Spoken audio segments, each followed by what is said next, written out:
ಅಧಿಕಾರಿಗಳ ಎಡವಟ್ಟಿಗೆ ಬಡ ಕುಟುಂಬ ಕಂಗಾಲಾಗಿದೆ. ಹಿಂದೂ ವ್ಯಕ್ತಿಯನ್ನ ಮುಸ್ಲಿಂ ಧರ್ಮಕ್ಕೆ ಸೇರಿಸಿದ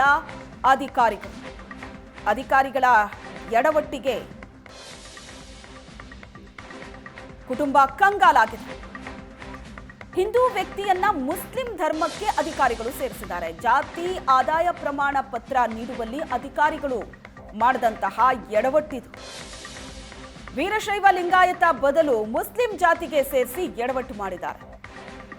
ಕಲಬುರಗಿ ತಾಲೂಕು ತಹಸೀಲ್ದಾರ್ ಕಚೇರಿ ಅಧಿಕಾರಿ ಮಾಡಿದಂತ ಎಡವಟ್ಟಿದು. ಜಾತಿ ಆದಾಯ ಪ್ರಮಾಣ ಪತ್ರ ನೋಡಿ ಹಿಂದೂ ಕುಟುಂಬ ಕಂಗಾಲಾಗಿದೆ. ಕಲಬುರಗಿಯ ರಾಮತೀರ್ಥ ಬಡಾವಣೆಯ ಮಹಾಂತಪ್ಪ ಕುಟುಂಬ ಜಾತಿ ಆದಾಯ ಪ್ರಮಾಣ ಪತ್ರಕ್ಕಾಗಿ ಅರ್ಜಿ ಸಲ್ಲಿಸಿತ್ತು. ಈ ಕುಟುಂಬ ಮಹಾಂತಪ್ಪನ ಪುತ್ರ ಅರ್ಜಿ ಸಲ್ಲಿಸಿತ್ತು. ಶಿಕ್ಷಣಕ್ಕಾಗಿ ಪ್ರಮಾಣ ಪತ್ರಕ್ಕೆ ಮಹಾಂತಪ್ಪನ ಪುತ್ರ ಸಿದ್ದರಾಮ ಅರ್ಜಿ ಸಲ್ಲಿಸಿತ್ತು. ವೀರಶೈವ ಲಿಂಗಾಯತರಾಗಿರೋ ಮಹಾಂತಪ್ಪ ಕೊತ್ಲೆ ಕುಟುಂಬ ಆದರೆ ಜಾತಿ ಪ್ರಮಾಣ ಪತ್ರ ಪಡೆದಾಗ ಮಾತ್ರ ಅದರಲ್ಲಿ ಮುಸ್ಲಿಂ ಅಂತ ಉಲ್ಲೇಖ ಆಗಿತ್ತು. ಮುಸ್ಲಿಂ ಜಾತಿ ಅಂತ ಜಾತಿ ಮತ್ತು ಆದಾಯ ಪ್ರಮಾಣ ಪತ್ರವನ್ನ ಕೊಟ್ಟಿದ್ದಾರೆ. ಇದಕ್ಕೆ ಇಡೀ ಕುಟುಂಬ ಈಗ ಕಂಗಾಲಾಗಿದೆ. ಅಧಿಕಾರಿಗಳು ಮಾಡಿದಂತ ಎಡವಟ್ಟಿದು. ಸ್ಕ್ರೀನ್ ಮೇಲೆ ನೋಡ್ತಾ ಇದ್ದೀರಿ ನೀವು. ಜಾತಿ ಆದಾಯ ಪ್ರಮಾಣ ಪತ್ರ ವೀರಶೈವ ಲಿಂಗಾಯತ ಜಾತಿಗೆ ಸೇರಿದ್ದು ಅಂತ ಇದೆ. ಅಲ್ಲಿ ಸೇರಿರುತ್ತಾರೆ, ವೀರಶೈವ ಲಿಂಗಾಯತ ಜಾತಿಗೆ ಸೇರಿರುತ್ತಾರೆ ಅಂತ. ಮತ್ತೊಂದು ಕಡೆ ಅಧಿಕಾರಿಗಳು ಎಡವಟ್ಟು ಮಾಡದಂತಹ ದೃಶ್ಯ ನೀವು ನೋಡ್ತಾ ಇದ್ದೀರಿ. ಕೆಟಗರಿಯಲ್ಲಿ ಮುಸ್ಲಿಂ ಅಂತ ಇದೆ. ಅಧಿಕಾರಿಗಳ ಈ ಎಡವಟ್ಟಿಗೆ ಬಡ ಕುಟುಂಬ ಕಂಗಾಲಾಗಿದೆ. ಹಿಂದೂ ವ್ಯಕ್ತಿಯನ್ನ ಮುಸ್ಲಿಂ ಧರ್ಮಕ್ಕೆ ಸೇರಿಸಿದ್ದಾರೆ ಅಧಿಕಾರಿಗಳು. ವೀರಶೈವ ಲಿಂಗಾಯತರು ಸರ್, ನಮ್ಮ ಹುಡುಗಂದು ಸಾಲಿ ಸಲುವಾಗಿ ಕಾಸ್ಟ್ ಇನ್ಕಮ್ ಹಾಕಿದ್ರು ಸರ್. ಆ ತಿಂಗಳ ಹಾಕಿದ್ರು ಸರ್. ಹಾಕದ ಒಳಗೆ ಮುಂದದು 21ನೇ ಬರ್ತದ್ರಿ ಸರ್. ಅದ್ರಿ ಒಂದಿನ ಬಿಟ್ಟೆ ಹೋಗಿದ್ರು ಸರ್. ಬಂದಿತ್ತು ರೀ ಸರ್. ಬಂದ ಬೆಳಕು ಅದು ಮುಂದದು ಕಾಸ್ಟ್ ಇನ್ಕಮ್ ಬಂದ ಬೆಳಕು ನಾವು ತೊಗೊಂಬಂದಿವಿ ಸರ್. ಅದು ನಮಗೆ ಜಾಸ್ತಿ ಇಂಗ್ಲೀಷ್ ಓದಿಗೆ ಬರಲ್ಲ, ಬರೀ ಬರಲ್ಲ ಸರ್. ತೊಗೊಂಡು ಬಂದ ಬೆಳಕು ಸಾಲಿಗೆ ಹೋದ ಬೆಳಕು ಅದು ಸ್ಕಾಲರ್ಶಿಪ್ ಹಾಕಲಿಕ್ಕೆ ಹೋದ ಬೆಳಕು ಅವಾಗ ಹೇಳಿದ್ರಿ ಸರ್, ನೀವು ಮುಸ್ಲಿಮ್ ಅದ, ನೀವು ಹಿಂದೂ ಲಿಂಗಾಯತರು ಇದ್ದಿರಲ್ಲ, ಇದು ಯಾಕೆ ಬಂದ ಅಂತ ಹೇಳಿ ಸಂದ್ರಿ ಸರ್.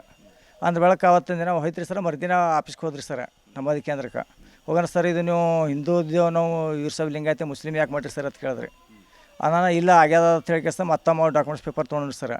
ಮತ್ತೆ ತೊಗೊಂಡು ಕೇಸ ಮತ್ತೆ ಮಾಡಿಫೈ ಮಾಡಿನ ಅಂತ ಹೇಳಿದ್ರಿ ಸರ್. ಅದು ಮಾಡಿನ ಅಂತ ಹೇಳಿ ಕೇಸ ಅಂದ್ರೆ ಅದು ಹಾಕೊಟ್ರಿ ಸರ್.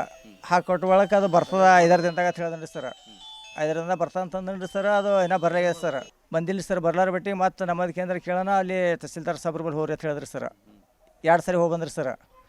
ಹೋಗಿ ಬರೋ ಅನ್ಕರ ಅವ್ರು ಏನಂದ್ರಿ, ಅಲ್ಲಿ ಇದಕ್ಕೆ ಎ ಸಿ ಮೇಡಮ್ ಅವ್ರ ಬಳಿ ಹೋಗ್ರಿ ಅಂತ ಹೇಳಿದ್ರಿ ಸರ್. ಟೈಪಿಡ್ ಸಂಗಟ್ಟು ಮಾತಾಡೋದು ಅಂದ್ರೆ ಸರ್ ತಹಸೀಲ್ದಾರ್ ಸಾಬ್ರಿ ಅವರು ಅನ್ಕರ ಅಲ್ಲಿ ಎ ಸಿ ಮೇಡಮ್ ಅವ್ರ ಬಳಿ ಹೋಗ್ರಿ, ಅಲ್ಲಿ ಹೇಳ್ತಾರ ಅಂತ ಹೇಳಿದ್ರಿ ಸರ್. ಅಲ್ಲಿ ಹೋಗೋಣ ಎ ಸಿ ಮೇಡಮ್ ಬಲ್ಲಿ ಅಲ್ಲಿ ಬಿಡಲಿಲ್ಲ ಸರ್. ಅಲ್ಲಿ ಒಳಗಡೆ ಬಿಡ್ಲಿಕ್ಕೆ ಪರ್ಮಿಷನ್ ಇಲ್ಲ, ನಿಮಗೆ ಬಿಡ್ಲಿಕ್ಕೆ ಬರೋಂಗಿಲ್ಲ, ಅಲ್ಲಿ ಹಿಂದೆ ಆಫೀಸ್ ಅದ, ಆ ಮೇಡಮ್ ಅವ್ರ ಬಲ್ಲಿ ಹೋಗ್ರಿ ಅಂತ ಹೇಳಿದ್ರಿ ಸರ್. ಅಲ್ಲಿ ಹೋದಿವ್ರಿ ಸರ್. ಅಲ್ಲಿ ಹೋಗೋಣ, ನೀವು ಖಾಲಿ ಬಂದ್ರೆ ಹೆಂಗೆ, ನೀವು ಏನು ಸುದ್ದಿ ನೀವು ಈ ಕಡೆ ಯಾಕೆ ಇದು ಮಾಡಿರಿ ಅಂತ ಇಲ್ರಿ ತಹಸೀಲ್ದಾರ್ ಸಾಬ್ರು ಆಫೀಸ್ಗೆ ಫೈಲ್ ಕಳ್ಸ್ಯಾರತ್ರಿ. ಅದಕ್ಕೆ ನಮ್ಮ ಕಾಸ್ಟ್ ಇನ್ಕಮ್ ಇದು ಆಗ್ಯದ ಬಂದಿವ್ರಿ ಸರ್ ಅಂತ ಹೇಳಿದ್ರಿ. ಈಗ ಏನ್ರಿ ಇದು ಆಗ್ಬೇಕ್ರಿ ಸರ್, ಆದಷ್ಟು ಬೇಗ ನಮ್ಗೆ ಜಲ್ದಿ ಕೊಡ್ಬೇಕ್ರಿ ಸರ್. ಇದು ಮಾಡಿ ಹುಡುಗಂದು ವಿಷಯ ಇದು ಆದಪ್ಪಲ್ಲಿ ಆಗ್ತದೆ ಸರ್. ಈಗ ಅವ್ರಿಗೆ ಏನದ ನಿರ್ಣಯ ತೊಗೋಬೇಕು ಸರ್. ಮೇಲಿನ ಅಧಿಕಾರಿಗಳು ಅವ್ರಿಗೆ ಏನದ ಅದು ಮಾಡೇಬೇಕ್ರಿ ಸರ್. ಅದು ಇದೇ ಥರ ಬಿಟ್ಟರೆ ಹಿಂಗೆ ಹಿಂದೂ ಮಂದಿಗೆ ಎಷ್ಟು ಮಂದಿಗೆ ಇದು ಆಗ್ತದೆ, ಅನ್ಯಾಯ ಆಗ್ತದೆ ಗೊತ್ತಾಗುತ್ತೆ ಸರ್. ಹಿಂಗೆ ಮತ್ತೆ ಎಷ್ಟು ಮಂದಿಗೆ ಮಾಡ್ತಾರೆ, ಹಿಂಗೆ ಇದು ಆದ್ರೆ ಹೆಂಗೆ ಸರ್. ಅವರು ತೆಳಗಿನವ್ರು ಒಬ್ಬರು ಮಾಡ್ರೆ ಅಂದ್ರೆ ಮೇಗಿನ ಅಧಿಕಾರಿದವ್ರೆ ಚೆಕ್ ಮಾಡ್ಬೇಕಲ್ಲ ಸರ್. ಅದಕ್ಕೆ ರೀ ಅದು ಭೀ ಮಾಡೇ ಇಲ್ಲ ಸರ್ ಅವ್ರಿ.